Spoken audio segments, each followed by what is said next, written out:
Right guys, good morning. I say morning, it ain't morning for you, is it? It's morning for me, it's cold. Should really have a woolly hat on. It's foggy, see all the fog in the background? It's starting to clear up now. But look at that car, a Bentley Continental GT, but this one's a special one because it's got that Mulliner pack on it. I'll tell you about that in a sec. We'll go and have a look at the insides. We'll go for a little drive, but to start off this video, I'm gonna get some music on the go. There you go. Let's do some outside shots.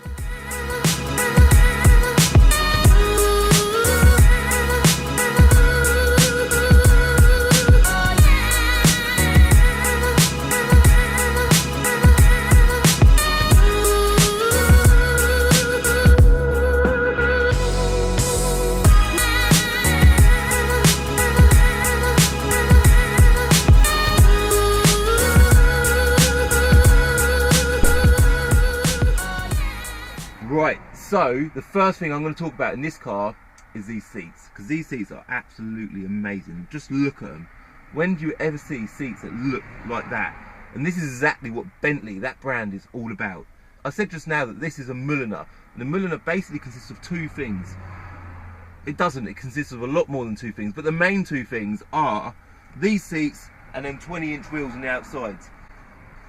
Basically, the difference between these seats and the original seats are, I'll show you a picture of the original seats. There you go, there's a picture of them. And these seats have all this cross-stitching in the seat. When I say cross-stitching, it's like a cross-stitched effect pattern over the whole seat. And it's also got this Bentley emblem on all four seats. So it's a four-seater. That's my camera bag on the back there, sorry about that. And you can see the pattern continues throughout. The back is such a lovely place to be. If you just look at the inside of this car, now this is what this car is all about. It's all about the environment. It's such a nice place to be. It's lovely. Before I go anywhere, I need to show you under the bonnet. So what I'll do is I'll climb over. Oh, that's not gonna work, that's not gonna work.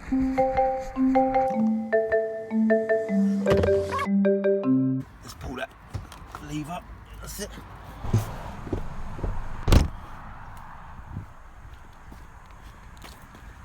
So you lift that up, that thing pops out, you pull that, and there you go. It's a 6-litre W12, so it's 12 cylinders, 6 litres, and it's a twin turbo. Now imagine that as a combination, 6 litres, so it's massive, 12 cylinders, so you've got stacks of torque, and 2 turbos. Look at it. What a beast of a car. See, some people think these are just old, like, granddad cars. They're just something that you cruise around in. They are something you cruise around in, but this is something you can cruise around in and keep up with most supercars in. Let's jump back in it and go for a little drive.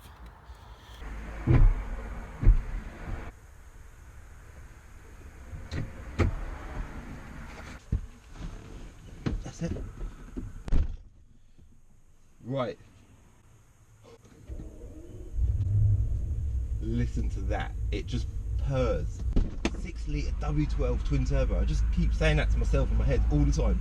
6-litre W12 twin turbo. Listen to it. This is a ridiculous car, it's absolutely ridiculous. Oh, right, so the fuel light is probably going to come on. But that's just part of the parcel of having this car. So what? Who cares about fuel lights when you're driving a Bentley? Let's go. Oh, there's the fuel light. Who cares? Who cares? Just for the sake of any debates, I do let cars warm up before I put my foot down on them, okay? So, this car's now warm. I'm in sports mode. Let's put my foot down. Traction control light kicked in there. Power is ridiculous, it's absolutely ridiculous. It just pulls, the front end lifts up, it just takes off like a bloody aeroplane, it's a joke. So that big monster of an engine produces 560 brake horsepower. 560 brake horsepower. You think, yeah, for those that don't know, you might well think that this is just a normal luxury run-around car, but that 560 brake horsepower engine gets you from 0 to 60 in 4.8 seconds. The gearbox has basically got a manual mode and an auto mode. You can use the paddles on the back of the steering wheel, but this is just a generic ZF automatic gearbox. Generally, I don't use the paddles on the back of the steering wheel with this type of gearbox. I just use the auto mode. So I've got it in sports mode now, and I put my foot down and let the gearbox do the work. It's just unbelievable. I wish you could be sat in this passenger seat with me now, because the way it delivers power, it's like a moment of suspense. It's like that. This is still pulling, it's still pulling.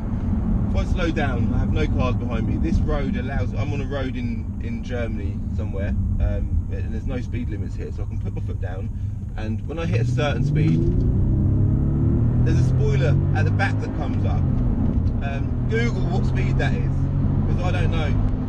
Well, I do know, but I can't tell you. You see the spoilers just come up at the back? The feeling this car gives you is like nothing else. It's dead solid, it's peaceful, it's quiet.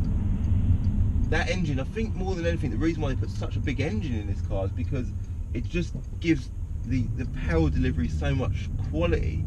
There's no struggling anywhere. It's just like when you need power, it's there, and that's what you want. Inside, they give you this environment that you don't see in any other car. There's white stitching everywhere, all over the dash, the door cards, the centre console. There's white stitching everywhere, which just gives it that edge over the whole interior. And it's got double glazed windows, so it's peaceful in here, it's quiet. But one thing I would say that kind of lets it down is this whole sat-nav multimedia system. It's just so complicated to use. There's buttons everywhere, and it's not touchscreen. It's just like they got everything they possibly could, and they put it into that system, and it all works really well. It's great. It offers loads, but it's quite a complicated thing to use. And when you're driving down the road, you're trying to sort out the heating, and you're pressing this button and that button just to turn the heater fan down. It's just a bit annoying, but once you get the hang of it, I'm sure that's fine. So this car's a 2006, okay? So what are we? We're in 2017 now, so God, it's 11 years old, but they came out in 2003. The Mulliners didn't come out until October 2004. I personally, if I was buying one of these for myself, I'd have to have the Mulliner spec. I just love them. I love the wheels, I love this interior. It just gives you, makes you feel like you've bought something just that bit more special. Obviously, if you're gonna get one for yourself and money's no option, the next one up's the speed. That has the nicer steering wheel, they're a bit more power, they sound a bit better, they have different wheels. And then the one up from that is the GT Super Sport. In fact, I'd get a GTC, which is the convertible version. That's a dream car for most people in the world. Fuel economy is a joke, obviously, but who cares? Like, that power, it's like they just said, when they built these cars, like they said, you know what? Whoever buys this car new, they're going to be near on a millionaire, and they are not bothered about fuel economy. They want perfect. So they built a perfect car. It's a sports car that carries 4 people, that delivers power like a supercar, and looks amazing, almost like a chauffeur car, but it's a coupe. They do a flying spur, which is the 4-door version, which I think I'd actually love to have one of them. I think that is a great daily car. Bentley just seemed to come out of this car and made perfection. They've just built perfection here, and that was obviously their aim when they built this car. And I have to say that it's certainly a perfect car. It's amazing. But the one little touch that I love about this car is the fact that it's got a brightening clock on the dash. Brightening. What other manufacturer do you see that team up with a quality watch brand like Brightening and get them to make a clock for the dash of their car? That's just such a lovely little touch. I love that. And that is the exact reason why Bentley Continentals are one of my favourite cars ever. They're absolutely perfect. When you're driving a Bentley, you can't really relate this feeling to anything else. There's no other car out there that makes you feel this good. Mercedes do the S-Class, BMW do a 7 Series. Like, there's other cars that are high-end and classy, but there's just nothing like a Bentley. Obviously Rolls Royce, they are the one above Bentley, and they're like exceptional, but in comparison to every other car on the road, if you want that £1 million feeling, I was going to say $1 million feeling, but we're in England. If you want that £1 million feeling, the feeling of being a millionaire, go and spend £30,000 and get yourself a Bentley Continental. I've got to thank my friend Hayden at Prestige Motorcars in Kensworth. He's the guy who chucked me the keys for this car a couple of days ago. I thoroughly enjoyed driving it. I love these cars. Every time I drive one, they put a smile on my face. I'm going to wrap this video up now, but thanks again for watching, and I'll see you next Sunday at 7. Don't forget to check me out on Instagram as well, right? See you later, guys.